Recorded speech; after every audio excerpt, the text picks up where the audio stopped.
Hey everyone, Mah-Dry-Bread here. Pokemon Emerald with only Steel-type Pokemon was a fun team run. Let's follow that up with a classic. Today's the day that we figure out would I be able to beat Pokemon Soul Silver with a team of only version-exclusive Pokemon. So just like in the Heart Gold version exclusive run, this isn't going to be exactly the same as the Gold and Silver ones. Partly because the gym leaders all have better moves than in Gen 2, partly because the physical and special split changes the game balance by a lot, and partly because Phanpy and Teddiursa were swapped in Heart Gold and Soul Silver. Apparently it's to put it in line with the Japanese releases of Gen 2, or something like that. Either way, it means that we have Teddiursa today instead of Phanpy. Like always, I'm writing the script as I go through the challenge, so all this part is being written before I've started. Everyone comment down below and guess if I can win or not. On paper, I think this team looks worse than the Heart Gold team, but you never know. Ursaring is pretty amazing. Let's explain the rules. In combat, I can only use version-exclusive Pokemon.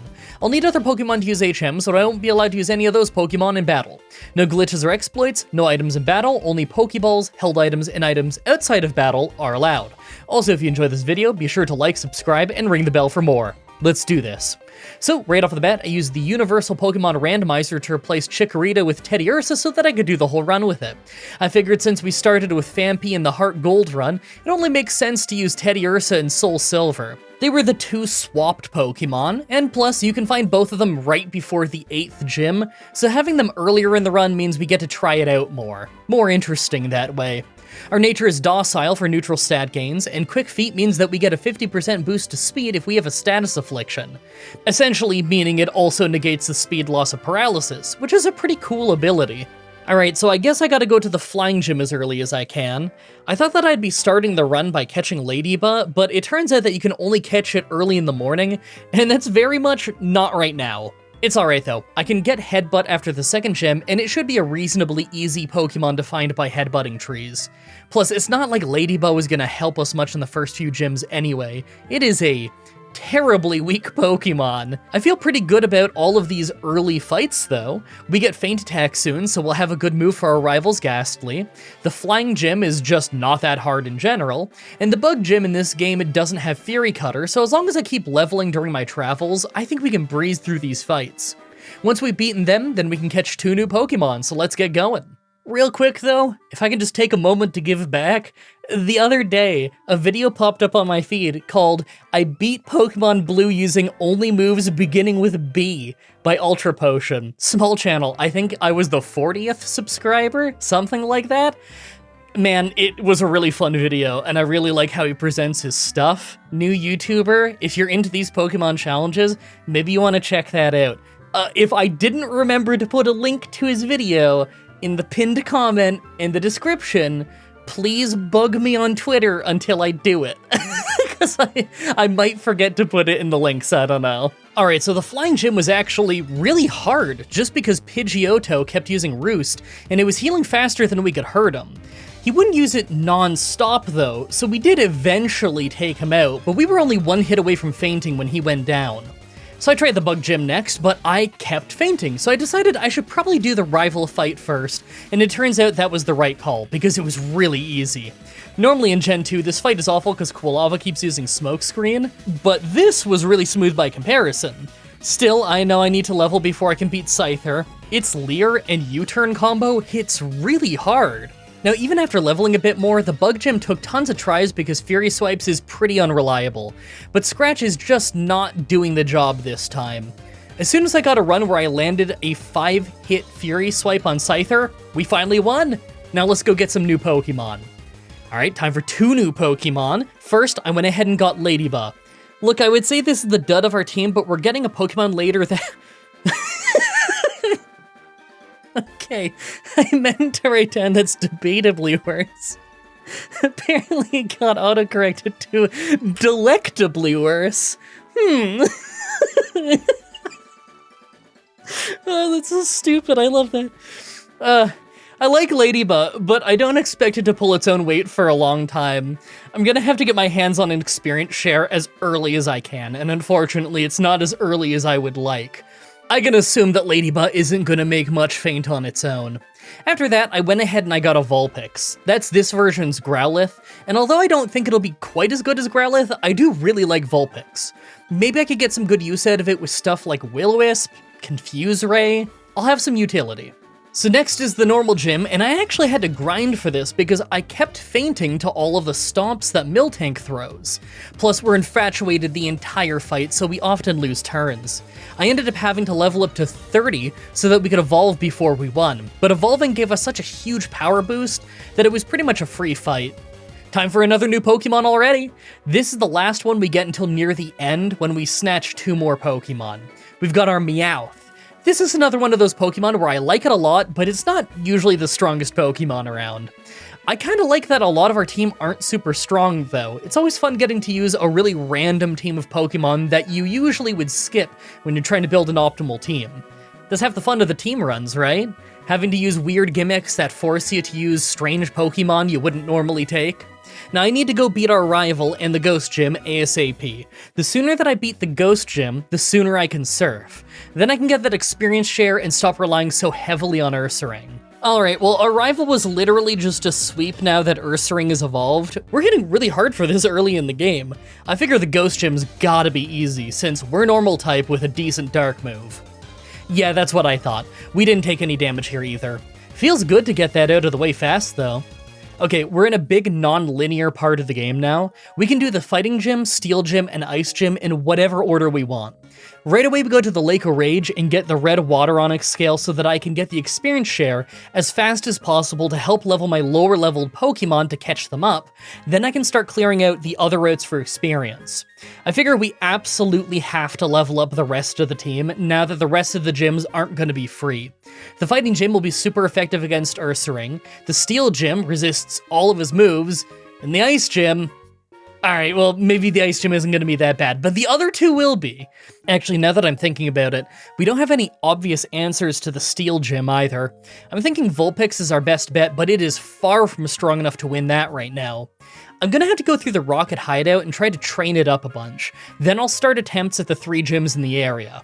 So after grinding Vulpix to level 18, I was able to beat the Steel Gym pretty easily on the first try.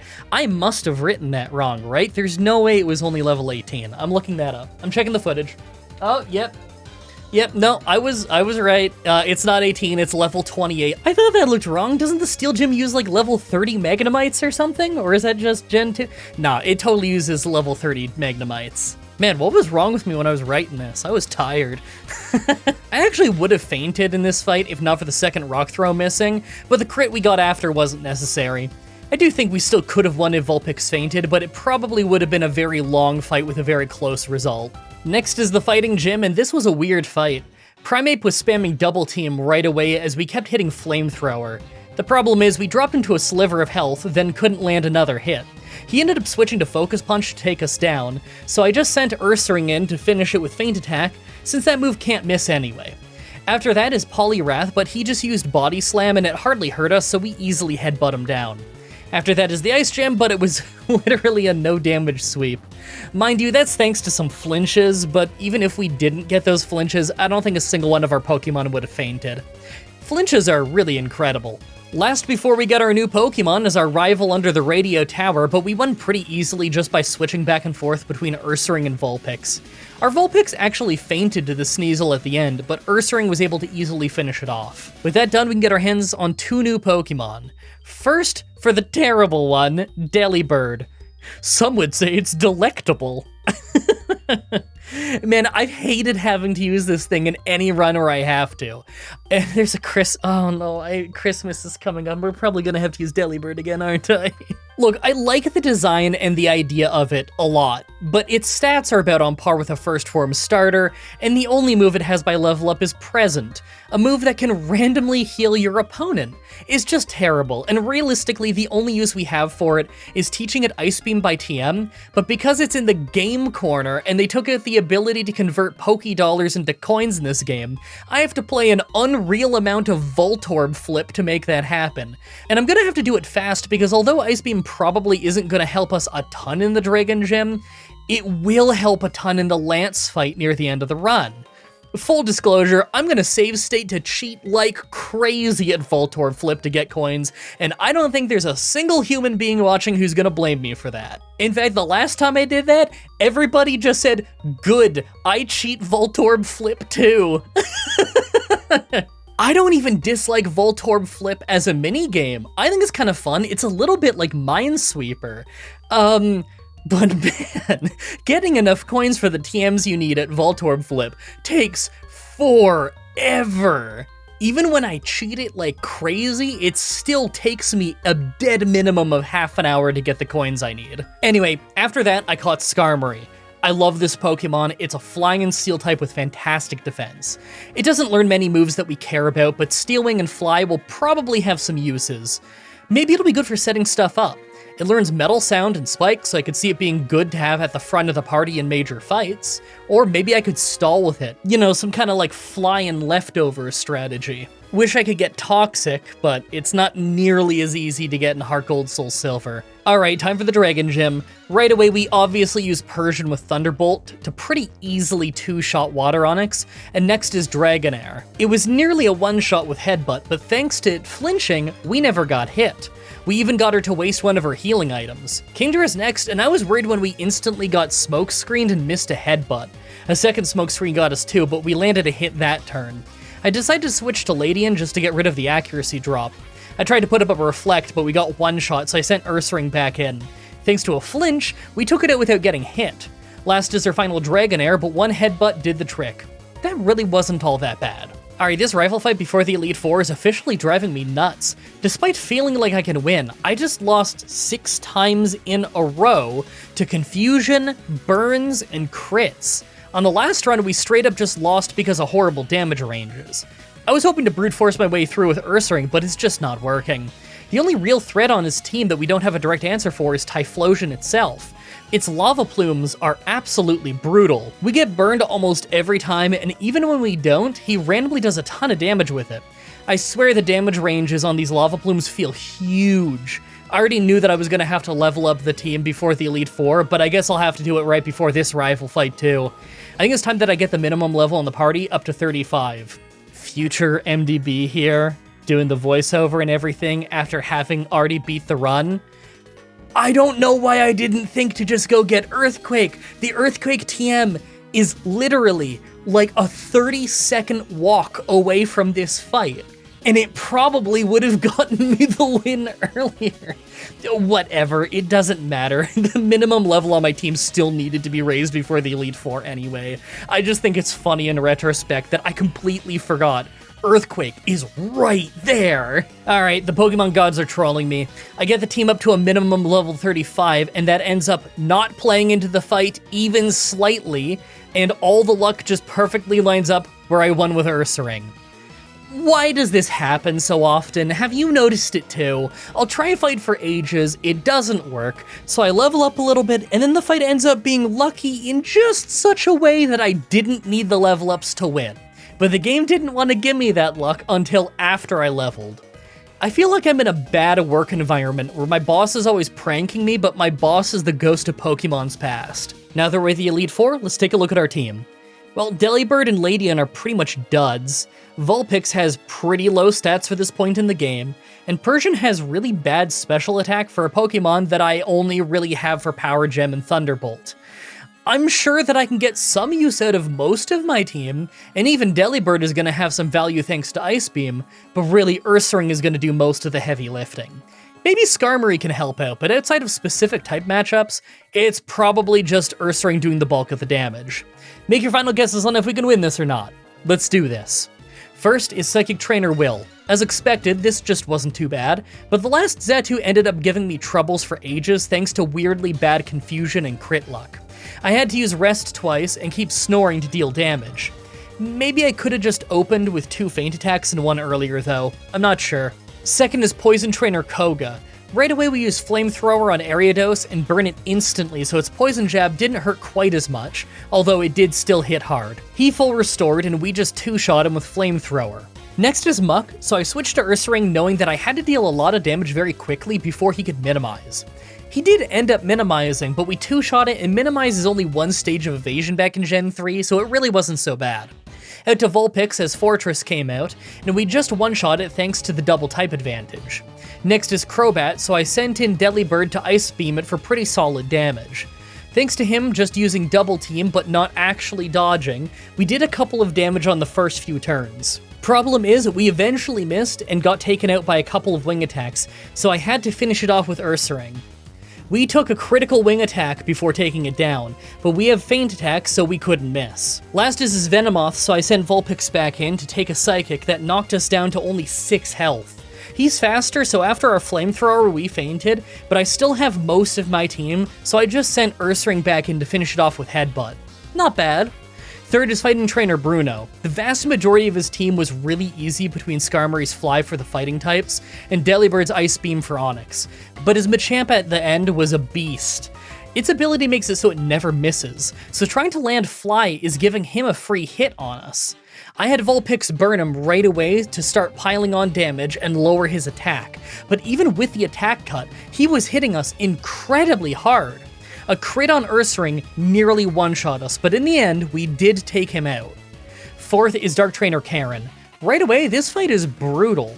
I lost over and over while the team was at level 40, just thanks to Gengar's Focus Blast one-shotting nearly the entire team. And the one time we survived it, Houndoom easily finished off the rest of the team. We ended up getting a lot farther at level 45 just thanks to being insanely lucky and Focus Blast missing twice in a row, but we still just got swept by Houndoom.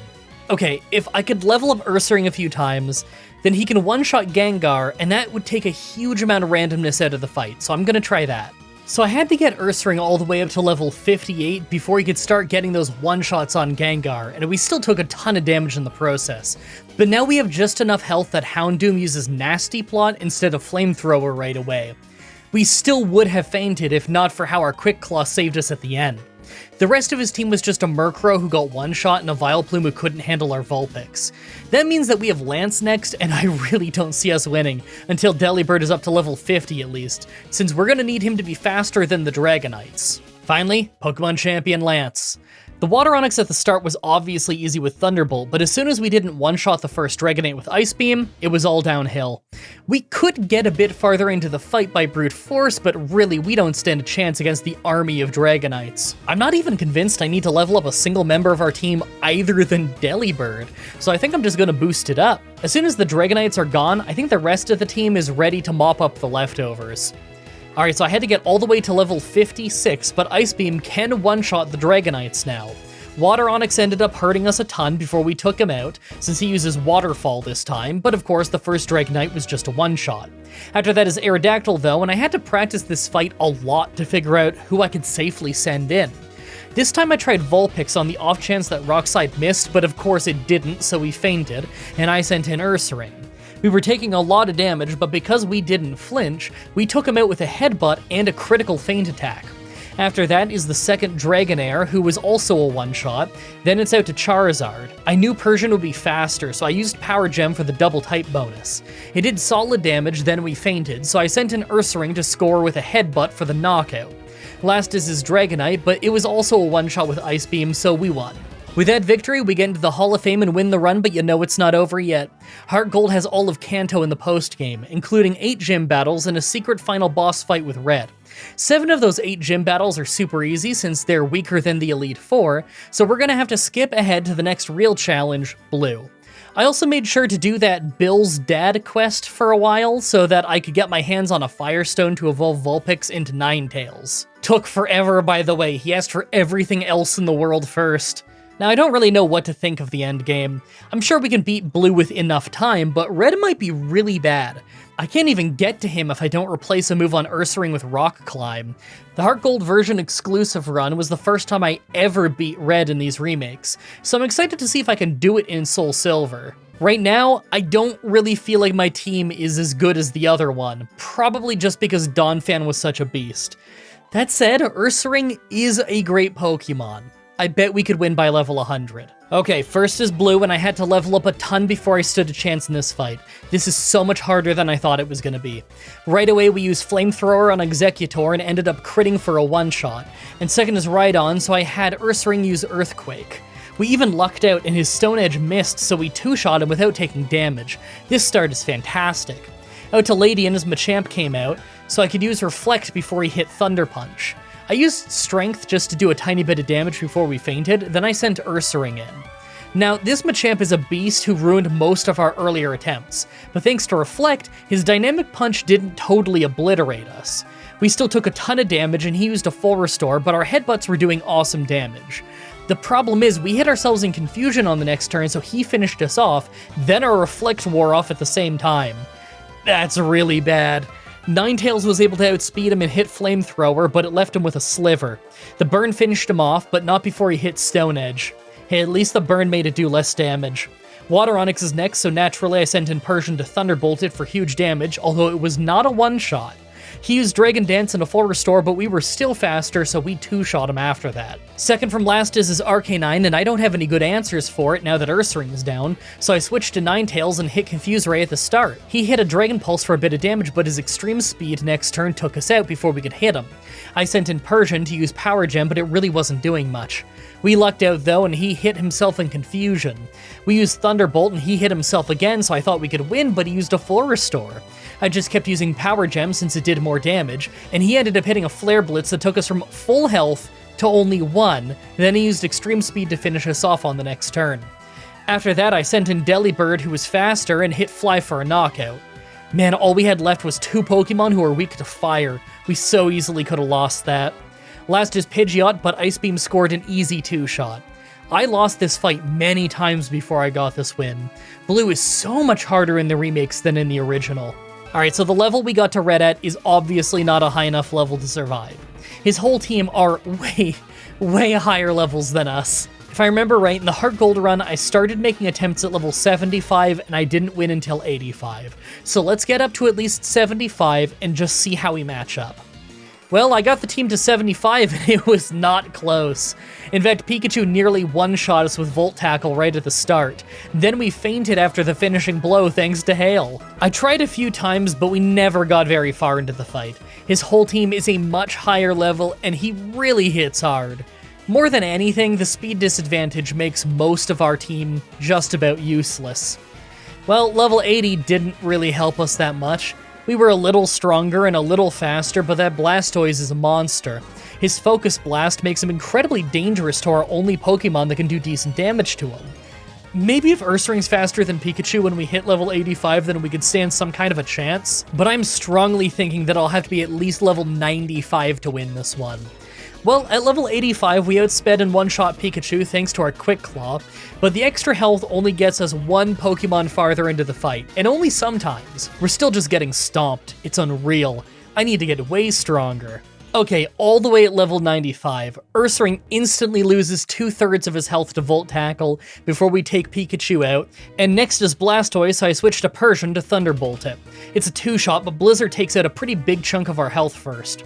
For Venusaur, I sent in Ninetales to Flamethrower, but we got hit with a Sleep Powder pretty early. He full restored while we were still asleep, but we woke up pretty quickly right after to hit another Flamethrower. Sludge Bomb ended up critting us for massive damage, so we went down to red health as we finished him off.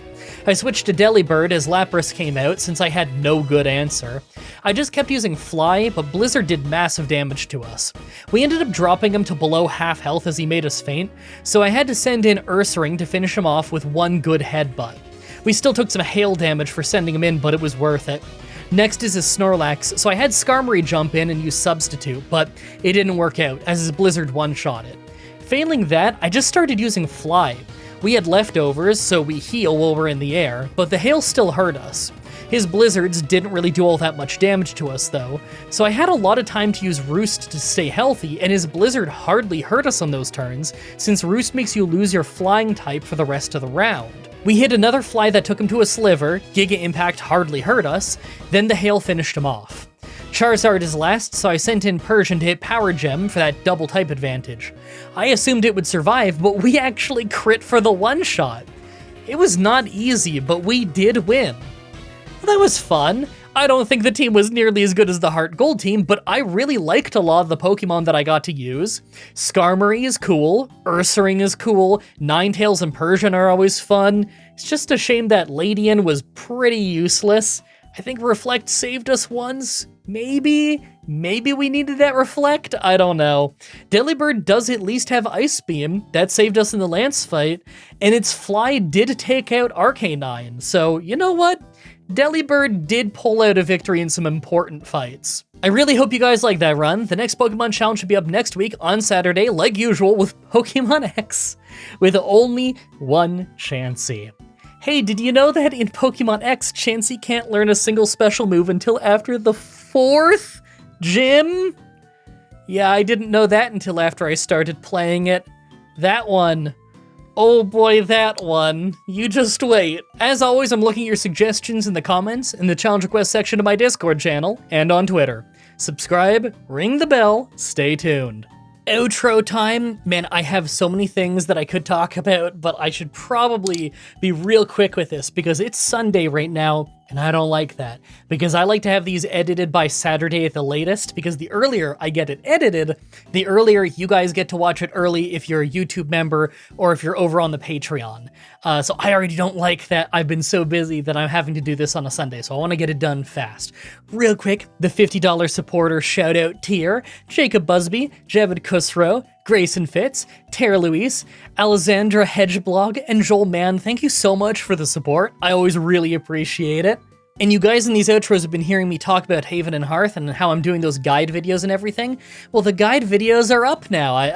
Man, I put so many hours into that, it's unreal. I was looking at my playtime on Haven and Hearth for like the last month, just to try and figure out like, how many hours have I put into this whole thing? Because obviously I don't have the game open during all of that. A lot of that is me and my village planning things out on Google Docs and me doing research and me writing scripts and stuff like that.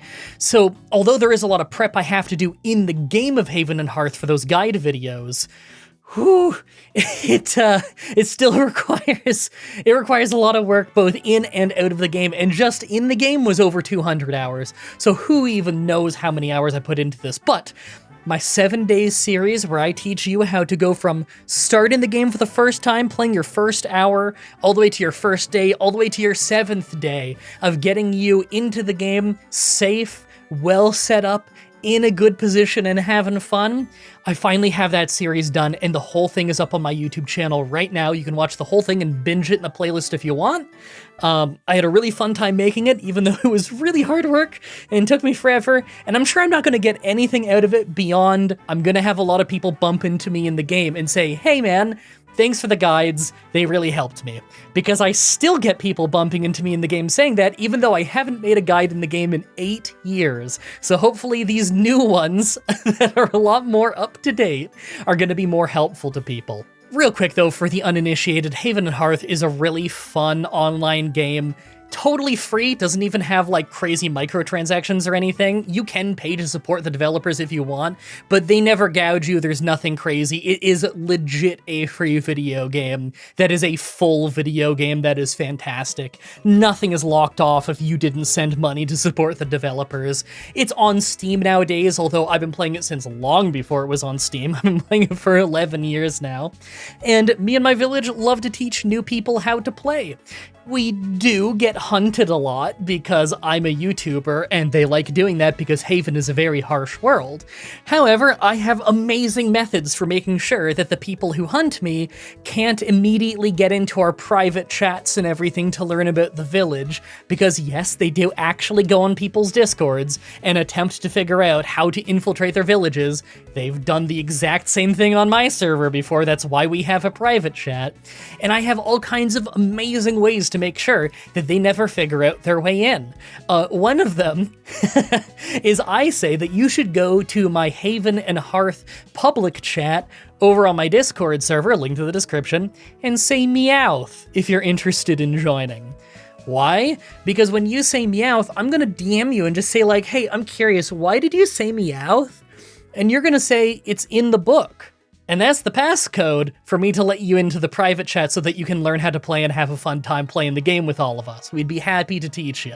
It's amazing that I can simply just say the passcode in one of these videos, but the thing is, the kinds of people who raid you in Haven and Hearth have absolutely no life outside of Haven and Hearth. They do not watch anything else that I've ever done, and so the chance of them getting to the end of this video is 0. It has never happened before that one of the raiders has found a passcode, even though I share them publicly in my videos and on my streams. around, just as long as it's not in a Haven video. It's safe. Anyway, now that those videos are finally done, I am obviously going to make more guide videos for that playlist, but like the 7 Days series was by far the most important thing to get out for helping new players. The new world drops on December 5th, which if you're watching this in early access on the YouTube memberships thing or on Patreon, then maybe that hasn't happened yet. But if you're watching this on the public release day, I think this video releases after December 5th, if I remember right. Maybe the day after December 5th. So the new world's up. You should go check it out. Have a fun time. I'm going to be with my village playing on December 5th and 6th and 7th and oh, just a whole lot. It's a fun game. I love it. But now that I'm finally done this, well, not done the whole series, but you know, done the major guides that really matter, oh, I finally have time to get back to streaming those really fun Pokemon ROM hacks I was streaming. You know, Super Mario Mon, that was really fun. I need to get back to Pokerogue, which, not a ROM hack technically, but you know what I mean, like those Pokemon fan games and everything. And was it Fire Red Rocket Edition? That was really fun. I want to get back to streaming those, because those were super fun, so I'll be streaming those on Twitch and on my YouTube channel, just one or the other. I don't really like multi-streaming. And of course, all the recordings of those will get dumped on the YouTube channel. I think all those recordings will go on this YouTube channel, not my streaming YouTube channel. Just because those series started going up on this channel before I had the streaming YouTube channel, so it makes sense to continue them here. And also, it's Pokemon. I know most of you found me through Pokemon. Most of you are just interested in Pokemon and you like hearing me talk about Pokemon and seeing me play Pokemon. So yeah, I'll put them here. In the future though, I will put future Pokemon stuff on the other streaming channel thing as well. The Mah-Dry-Bread streaming channel thingy. If you just search Mah-Dry-Bread streams, you'll find it, or if you go to my YouTube page, there'll be some link on my YouTube page to like other channels, and that thing will have my Mah-Dry-Bread streams thingy. All right, I'm rambling too long. I gotta get this done. Thank you everybody so much for watching, and until next time, have a nice day.